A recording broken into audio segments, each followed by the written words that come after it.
இதுலலாம் அவ்வளோ இன்ட்ரெஸ்ட் இல்லை. யூடியூப்பில் ஒரு மாதிரி ஆகி நிறைய பேர் ஹெல்ப் பண்ணணும் அப்படின்னு.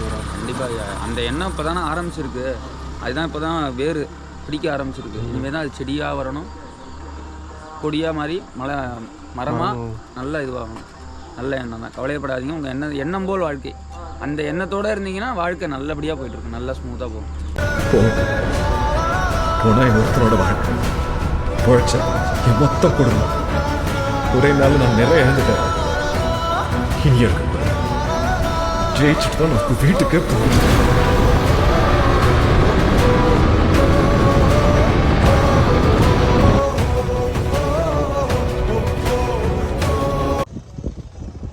கைஸ், நம்ம மகாதேவ மலைக்கு மேலே வந்து நம்ம ரீச் பண்ணிட்டோம்.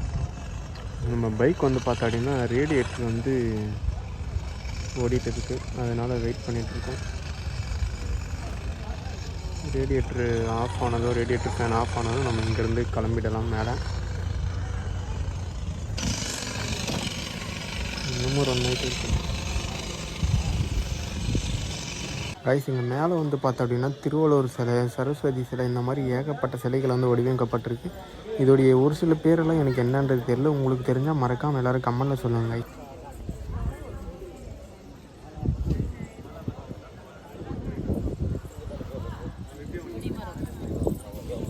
கைஸ், மேலே வந்து பார்த்த உடனே கீப் க்ளீன் அப்படின்னு ஒரு போர்டு போட்டிருக்காங்க. மறக்காமல் எல்லோரும் வந்து அந்த கோயிலுக்கு வந்தால் கோவிலை எல்லோரும் முடிஞ்ச அளவுக்கு சுத்தமாக பார்த்துக்கோங்க கைஸ். இந்த நந்தி சிலை வந்து பார்த்தா அப்படின்னா என்னை விட ரொம்ப ஹைட்டாக இருக்குது. நானே வந்து ஒரு 5.5 அடிக்கு மேலே இருப்பேன். பட் ஆனால் இது ஒரு 7 அடி இருக்கும் போல் இருக்குது. அதே மாதிரி இதோடைய பேர் என்னன்னு எனக்கு தெரியல, இதோடைய பேர் மறந்துட்டேன். தெரிஞ்ச கமெண்ட்டில் சொல்லுங்கள் கைஸ். கைஸ், நான் வந்தப்போ பார்த்தா அப்படின்னா இதெல்லாம் கட்டவே இல்லை, ஃபுல்லாகவே வெறும் மண் ரோடாக தான் இருந்துச்சு. இந்த டேங்கெல்லாம் கூட அப்போ கட்டாமல் தான் இருந்துச்சு. இப்போ தான் இது வந்து கொஞ்சம் நல்லா டெவலப் பண்ணிருக்காங்க. நான் வந்து கிட்டத்தட்ட எப்படியும் ஒரு 4 வருஷத்துக்கு முன்னே இருக்கும்னு நினைக்கிறேன். நான் முடிஞ்ச வரையும் சீக்கிரமாக நான் போயிட்டு காட்டுறேன். அவங்க வேறு டைம் ஆகிடுச்சு, உள்ளலாம் வேறு யாரும் இருக்கக்கூடாது அப்படின்னு சொல்கிறாங்க. கோவில் வந்து பார்த்தா அப்படின்னா இன்னமும் கட்டிகிட்டே இருக்காங்க. இன்னும் வந்து இது இன்னும் ஃபினிஷ் ஆகிற ஸ்டேஜுக்கு வரல. இன்னும் பார்த்தா அப்படின்னா உங்களுக்கே தெரியும், அப்படியே அந்த சிமெண்ட் ஒர்க்கோடு அப்படியே நிறுத்திட்டு இருக்காங்க. இன்னும் வந்து அது ஃபுல்லாக ஃபினிஷ் பண்ணவே இல்லை. இன்னும் எப்படியும் ஒரு 2-3 வருஷம் ஆகிடும் போல். கோவிலுக்கு இந்த பக்கம்தான் போகணும் அப்படின்னு போர்டு போட்டிருக்காங்க. மறக்காமல் யாராச்சும் வேலூர் லொக்கேஷனில் உள்ளேருந்து யாராச்சும் நம்ம வீடியோவை பார்த்தா கண்டிப்பாக வந்து ட்ரை பண்ணி பாருங்கள். வராதவங்க யாரானா இருந்தால் வந்து ட்ரை பண்ணுங்கள். சும்மாவே ஒரு நேச்சுரல் ஃபீல். ஒரு வேலூருக்குள்ளே இந்த ஒரு லொக்கேஷனில் ஒரு நல்ல ஒரு பெரிய கோவிலாகவும் ஒரு நல்ல பிரம்மாண்டமான ஒரு லொக்கேஷன் மாதிரி உங்களுக்கே சூப்பராக இருக்கும் பார்க்க.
இந்த இடத்துல இருந்து மேலே இருந்து நம்ம பார்க்க அப்படியே வந்து ஒரு ஊட்டியில் இருக்கிற மாதிரி ஒரு ஃபீலாக இருக்குது. அப்படியே பனிமூட்டமாக ஒரு மாதிரி சூப்பராக இருக்குது பார்க்கவே.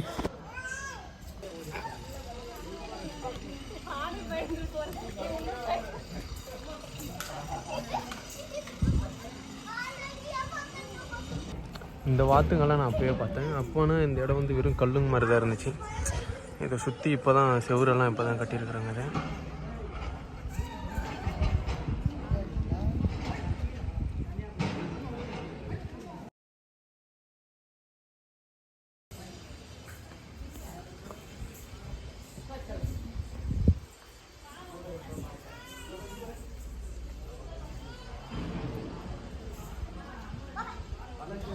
அப்படியே இந்த கோவில் கோபுரத்தை பார்த்துட்டு சீக்கிரமாக நான் யூடியூப்பில் டெவலப் ஆகணும் அப்படின்னு வேண்டிட்டு அப்படியே ஒவ்வொரு படியாக மேலே ஏறி கோவிலுக்கு போக ஆரம்பிக்கலாம்.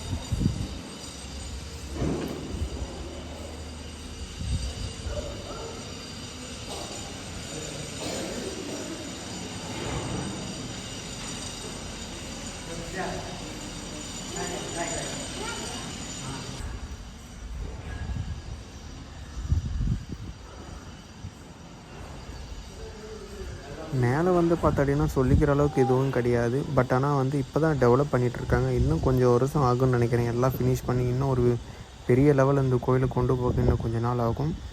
பட் ஆனால் இப்போதைக்கு ஓரளவுக்கு பரவாயில்ல தான். மேலெல்லாம் நல்லாவே செட் பண்ணியிருக்காங்க எல்லாத்தையும்.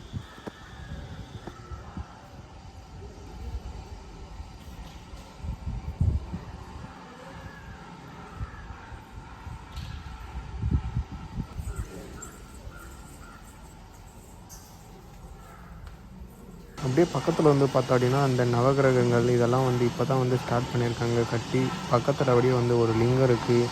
அந்த லிங்கமும் வந்து இன்னும் ஓப்பன் பண்ணல. தாமரையில் லிங்கம் இருக்கிற மாதிரி ஒரு வடிவமைப்பு பண்ணியிருக்காங்க. இன்னும் அதை ஓப்பன் பண்ணலை. இவருடைய பேர் வந்து பார்த்தோம் அப்படின்னா ஸ்ரீ மகானந்த சித்தர் அப்படின்னு வந்து கேள்விப்பட்டோம். இது உண்மையாக என்னன்றது தெரியல. இவருடைய பேர் எனக்கு சரியாக தெரியல. நான் வந்து இவருடைய பேரை வந்து கூகுளில் தான் வந்து பார்த்தேன். சரி, அப்படியே இவர்கிட்ட வந்து ஒரு ஆசீர்வாதம் வாங்கிட்டு நம்ம யூடியூப்பில் சீக்கிரமாக டெவலப் ஆகணும் அப்படின்னு வேண்டிக்கிட்டு இங்கேருந்து கிளம்ப வேண்டியது தான்.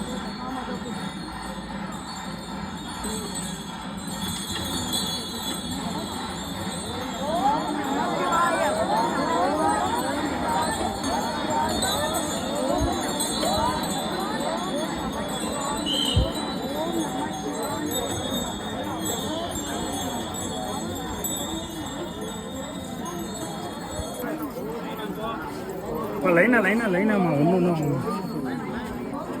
லைனா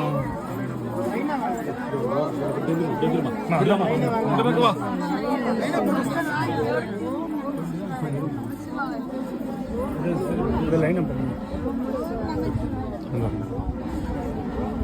அப்படி வந்துருமா அப்பா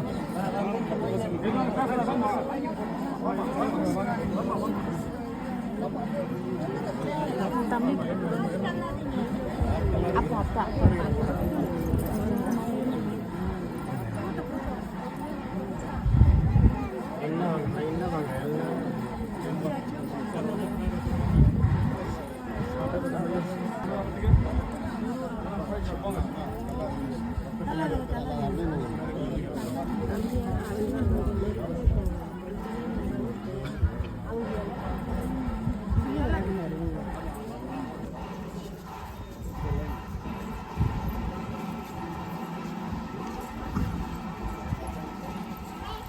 மேலே வந்து பார்த்தாடினா என்ட்ரன்ஸ்லேயே வந்து ஒரு பெரிய வெள்ளை கலர் பிள்ளையார் சிலையை வந்து உருவாக்கிட்டு இருக்காங்க. இதுவும் வந்து இன்னும் ஃபினிஷ் ஆகலைன்னு நினைக்கிறேன்.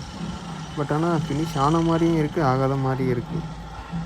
ஒரு பெரிய பிள்ளையார் சிலை பார்க்கவே ரொம்ப சூப்பராக இருக்குது. எனக்கு ரொம்ப பிடிச்ச ஒரு பிள்ளையார். ஓகே காய்ஸ், நம்ம இப்போ வந்து வீட்டுக்கு கிளம்ப வேண்டிய நேரம் வந்தாச்சு. டைமும் ஆகிடுச்சு. நம்ம வீட்டுக்கு கிளம்ப வேண்டியது தான்.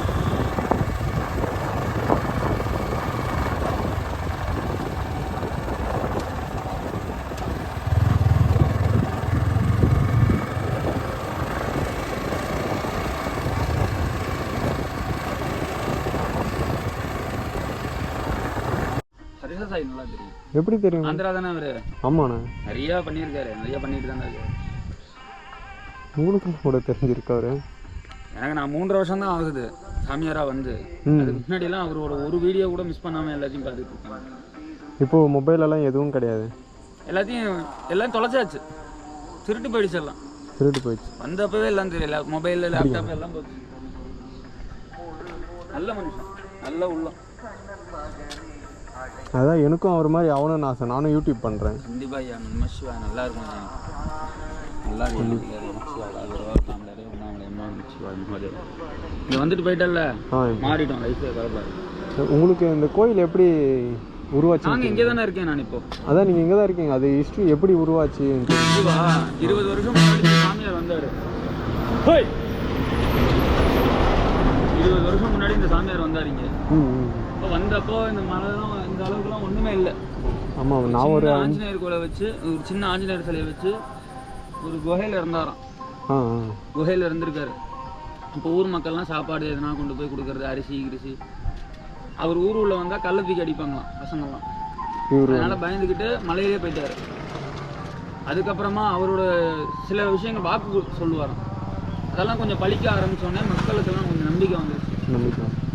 முந்தா நாள் கூட ஒரு வீரபத்ரர் சிலை வச்சார் பின்னாடி. பார்த்தீங்களா? வீரபத்ரர் சிலை முனிசாமி. ஆமாம் இருக்கு மேலே. முந்தா நாள் தான் அது பிரதிஷ்டை ஆச்சு. நிறைய பண்ணுறாரு. அப்புறம் எங்களை மாதிரி சாமியாரங்கள்லாம் ஒரு 30-40 பேர் இருப்போம் உங்கள் மேலே. ஆமாம், பார்த்தேன் மேலே. எப்பயுமே காலையில் போனோன்னா நைட்டு கீழே இறங்குவோம். காலையில் மலை ஏறிடுவோம். அங்கேயே சாப்பிட்டுட்டு 3 வேளை அன்னதானம் வர்றவங்களுக்குலாம் போடுறாரு. இப்போ நைட்டெல்லாம் என்ன பண்ணீங்க? நைட்டு இங்கே வந்து இங்கே கடவாசலில் எங்கேயா படுத்துருவோம். இங்கே அங்கெல்லாம் மேலே அலோடு கிடையாது. என்னோட வாழ்க்கை இந்த 3 வருஷம் அப்படி தான் போயிட்டு இருக்கு. 3 வருஷமா அப்படிதான். நான் இங்கே வந்து இப்போ தான் 2 மாதம் ஆகுது. நான் இதுக்கு முன்னாடி திருவண்ணாமலையில் இருந்தேன். திருவண்ணாமலை கோயிலை சுற்றி எங்கேயா படுத்துக்கிறது, ஏதாவது பிச்சை எடுக்கிறது, தர்மம் கேட்குறது, அவ்வளோதான். நம்மளோட லைஃப் அப்படி தான் ஆயிடுச்சு. வீட்டில் கோச்சின்னு வந்தாச்சு, அப்படியே மாட்டியாச்சு. ஏன் எதனால? ஃபேமிலி அதெல்லாம் எதுவுமே கிடையாது. எனக்கு கல்யாணம் ஆகலை ஐயா. 35 வயசு தான் ஆகுது. அப்பாவுக்கு எனக்கும் கொஞ்சம் சண்டை ஆகிடுச்சு. மனஸ்தாபம், வாக்குவாதம் ஆகிடுச்சு சொத்து விவகாரத்தில். அப்போலேருந்து இப்போ தனியாக தான். அதனால் நான் வந்துட்டேன். அப்புறமே என்னோடய வேலையே நான் பார்க்கலாம். நான் ஐயர் தான், நான் சாஸ்திரிகள் தான். வேதம் படிச்சுட்டு மாதம் 1 லட்சம் ரூபாய்க்கு மேலே சம்பாதிச்சுட்டு இருந்தவன் தான். அப்பாவே வேண்டான்னு முடிவு பண்ணி ஆச்சதுக்கப்புறம் அவர் கொடுத்த படிப்பு எதுக்கு? கரெக்டு. அதில் வர்ற வருமானம் எதுக்கு? அதுக்கு கைகால் நல்லா தானே இருக்குது. பிச்சை எடுத்தாச்சும் பொழைச்சிக்கலாம். பொய் சொல்லக்கூடாது, யாரையும் ஏமாற்றக்கூடாது, திருடக்கூடாது. 3 விஷயம் மனசாட்சிப்படி நம்ம இருந்துக்கணும். அது போகிறோம். அப்புறம் அண்ணாமலையார் சிவன் பார்த்துக்கிறான், எங்களை குறை இல்லாமல் பார்த்துக்கிறான். இப்போ மேலே பசிக்கு குறை கிடையாது. வேலைக்கு சாப்பாடு அப்படி ஏதாவது ஒரு ரூபத்தில் கொடுத்துருவோம். இப்போ காட்பாடிக்கு போகிறோம், வேலூர் போகிறோம் அப்படின்னாக்கா பஸ்ஸில் போவோம். யாராவது கூப்பிட்டு கொடுப்பாங்க, சாமி சாப்பிட்டீங்களா, சாப்பிடுங்க அப்படின்னு கொடுப்பாங்க. அதுமாதிரி சந்தோஷமாக இருக்கும். அதே மாதிரி ஐயாவும் எங்களை நல்லா பார்த்துக்கிறாரு. ஒரு குறைவு இல்லாமல் பார்த்துக்கிறாரு. இப்போ தீபாவளிக்கெலாம் வேட்டி துண்டு அவரே கொடுத்துருவார். வேட்டி துண்டு எல்லாமே அவரே கொடுத்துருவார். உடம்பு முடியலன்னா கூட, யாருக்கா உடம்பு முடியாமல் திடீர்னு எமர்ஜென்சி அப்படின்னா கூட அதுக்கும் அவர் செலவு பண்ணிக்கிறது, பார்த்துக்கிறது அதெல்லாம் பண்ணிடுறோம். நீங்கள் எந்த ஊர்? நாங்கள் ஒடுகுத்தூர்ண்ணா. ஒடுகுத்தூர் எங்கே இருக்குது? இங்கேருந்து ஒரு 40 கிலோமீட்டர் வரும். 40 கிலோமீட்டர். ஒர்க் பண்ணுறீங்களா? இப்போ ஒர்க் பண்ணிகிட்ருக்கேன். ஒர்க்லலாம் அவ்வளோ இன்ட்ரெஸ்ட் இல்லை. யூடியூப்பில் ஒரு மாதிரி ஆகி நிறைய பேருக்கு ஹெல்ப் பண்ணணும் அப்படின்னு. கண்டிப்பாக அந்த எண்ணம் இப்போ தானே ஆரம்பிச்சிருக்கு. அதுதான் இப்போ தான் வேறு பிடிக்க ஆரம்பிச்சிருக்கு. இனிமேல் தான் அது செடியாக வரணும், கொடியாக மாதிரி மரமாக நல்லா இதுவாகணும். நல்ல எண்ணம் தான். கவலைப்படாதீங்க. உங்கள் எண்ணம் போல் வாழ்க்கை. அந்த எண்ணத்தோடு இருந்தீங்கன்னா வாழ்க்கை நல்லபடியாக போயிட்டுருக்கு, நல்லா ஸ்மூத்தாக போகும். ஏன் அவர்கிட்டே சேர்ந்துடலாம்ல? அவர்கிட்ட அதுக்கான சான்ஸ் கிடைக்கும். ட்ரை பண்ணிட்டு இருக்கீங்க, ஆனால் கான்டாக்ட் சிக்க மாட்டேங்க. ஆந்திராவுக்கு போனீங்கன்னா தான் அவரை பிடிச்சிடலாம். எங்கே அவர் இப்போ ஷூட்டிங்கில் ஒரு மூவி வேறு எடுக்கிறாங்க. அதனால் அந்த இடையில கூட ஏதோ ப்ராப்ளமில் பேப்பரில் வந்த மாதிரி இருந்தது. இப்போ ஒரு 8 மாதம் முன்னாடி பேப்பரில் பார்த்தேன். ஹர்ஷா சாய் அப்படின்னு பேர் அடிபட்டது. என்னன்னு தெரியல. ஆனால் நல்ல மனுஷன். ஆமாம், நிறையா நல்லது செய்கிறாப்புல. யூடியூப்பில் வர்ற காசை எதுக்கு வேஸ்ட்டாக செலவு பண்ணுவாங்க? அது மக்களுக்கு கொடுப்போம். மக்கள்னால தான் அந்த காசு வருது. இல்லாதவங்களுக்கெல்லாம் வீடெல்லாம் கட்டி கொடுத்தாரு நிறைய பேர். அவரும் விளாகராக தான் இருக்கார். ஆனால் அதை பார்த்துட்டு தான் நீங்களும் விளாகர் தானே, அவரோட ஃபேன் தானா? கரெக்டாக. ஆமாம். சரிங்க, எதனா சாப்பிட்றீங்களா? இல்லையா, ஒன்று வேணாம். நீ கேட்டதே சந்தோஷமாக இருக்குது. இப்போ தான் ஏன் அவர் அம்மா போண்டாவும் டீயும் வாங்கி கொடுத்தாங்க. சரி வாங்க, நான் ஏதாச்சும் வாங்கி தரேன். நான் ஏதாச்சும் வாங்கி தரேன், அவங்க சாப்பிடுங்க. சரியா வாயா, உங்கள் கையால் என்ன வாங்கி கொடுத்தா நான் சாப்பிட்றேன். இல்லை, அவரை பற்றி இவ்வளவும் தெரிஞ்சு வச்சுன்னுக்கிறீங்க. அது கூட நான் பண்ணி நிறைய வீடியோ பார்ப்போம். உட்காருங்க.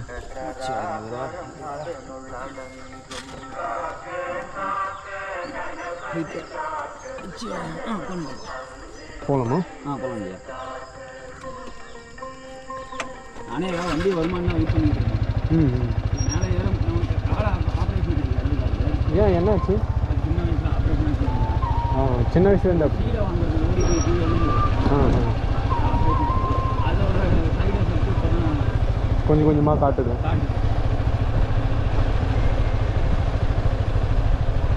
எங்க இங்கே வா அங்கே வா. இல்லை எங்கே நல்லா இருக்குன்னு நினைக்கிறேன் உங்களுக்கு தான் தெரியும். சரி ஐயா என்ன வாங்கிக்கிறீங்க? ஐயா பிஸ்கெட் வேணா வாங்கிக்கோங்க. நீங்கள் வாங்கிக்கோங்க, எது வேணுமோ இல்லை வாங்கிட்டு நாங்கள் ஏதாவது ஒரு பிஸ்கெட் வாங்கி. இல்லை உங்களுக்கு என்ன ஆசைப்படுறீங்க, நீங்கள் என்ன கேட்குறீங்களோ நான் வாங்கி. குட்டே ஒன்று ஒன்று வாங்கி கொடுக்குறியா? ஒரு 10 ரூபா குட்டே. ஏதாச்சும் தண்ணி ஏதாச்சும்?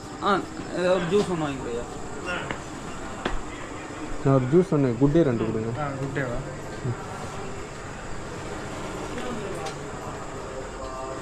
அந்த 10 ரூபா கொக்கோ கோலா இருக்குங்க, அது ஒன்று கொடுங்க.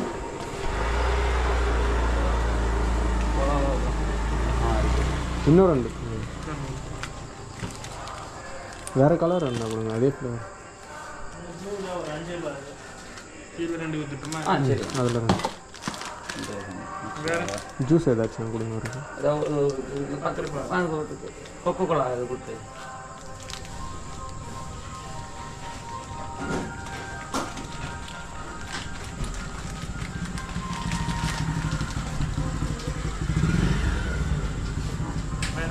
போகிறேங்க வேறு நான் போகிறேங்க, அவ்வளோதான். இதே சந்தோஷம். நான் ஜிபே பண்ணிடுறேன். ஸ்கேனர்ண்ணா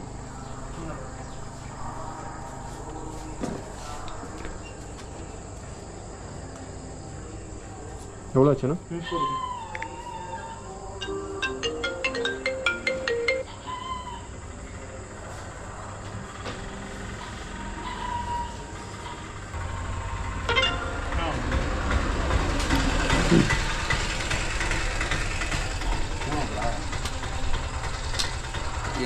எனக்கு ரொம்ப பிடிக்கும். இவரையா? எங்கே போனாலும் கூட வந்துடும். ஐயா நான் மேலே மட்டும் விட்டுறியா? இல்லையா மேலே விட்டேன். மேலே விட்டுறியா? சரி வந்து திரும்ப நான் மேலே கொடுப்போம். ஒரு 2 நிமிஷம். வரேன் பரவாயில்ல.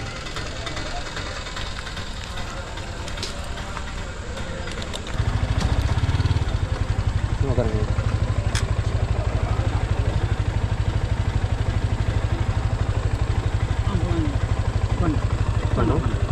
கால் மட்டும் பின்னாடி வச்சுக்கோங்க. அது பின்னாடி மேலே. பரவாயில்ல அது பரவாயில்ல எடுத்துக்கோங்க. இங்கே வச்சுங்க. இங்கே மேலே.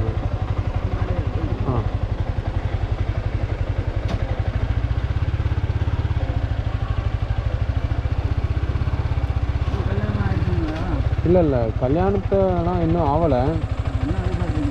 24ங்க. ஆமாம்.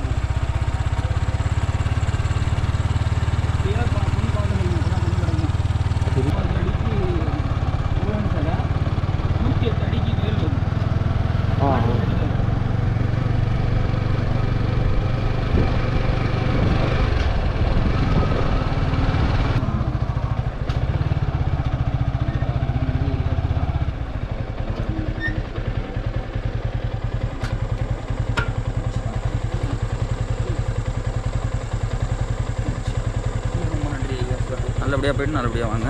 சரிங்க. மணிக்கு விட்றேன், பார்த்து போங்க. சரிங்க.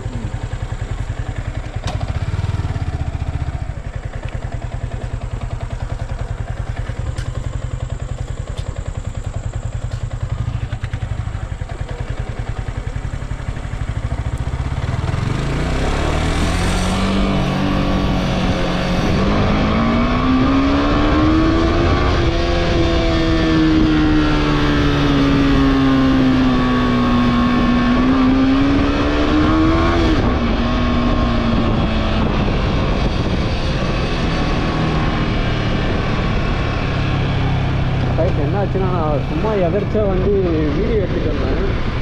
சரி பைக் அங்கே எடுத்துகிட்டு மேலே மழை தெரிகிற மாதிரி சும்மா ஒரு வீடியோ எடுக்கலாம் அப்படின்ட்டு நான் நார்மலாக வீடியோ எடுத்துகிட்டு வந்தேன். திடீர்னு பார்த்தா ஒரு சாமியார் அவர் வந்தார்.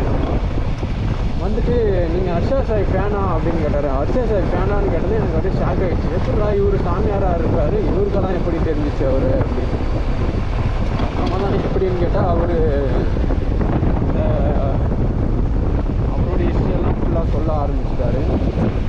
இது எப்படி இருந்துச்சு அப்படி இருந்துச்சு, அதனால தான் அங்கேருந்து வந்துட்டு வீட்டில் இருந்து வந்துட்டு சண்டை போட்டேன் அப்படின்னு எல்லா விஷயமும் சொன்னார். உங்களுக்கும் தெரிஞ்சிருக்கும், வீடியோவில் நல்லா கவர் ஆகிருக்கு. உங்களுக்கும் காட்டுறேன், வீடியோ கண்டிப்பாக நான் ஆட் பண்ணுறேன், எல்லாத்தையும் நீங்கள் பாருங்கள். அதுக்கப்புறம் இந்த கோயிலோட ஹிஸ்ட்ரி பற்றியும் கேட்டேன். ஒரு சிலது மட்டும் சொன்னார், இன்னும் அவருக்கே ஃபுல்லாக தெரியல.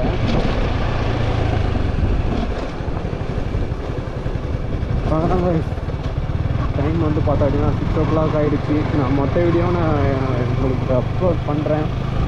குறிச்சிட்டு எல்லோரும் வந்து நம்ம வீடியோவை பார்த்துட்டு சப்போர்ட் பண்ணுங்கள்.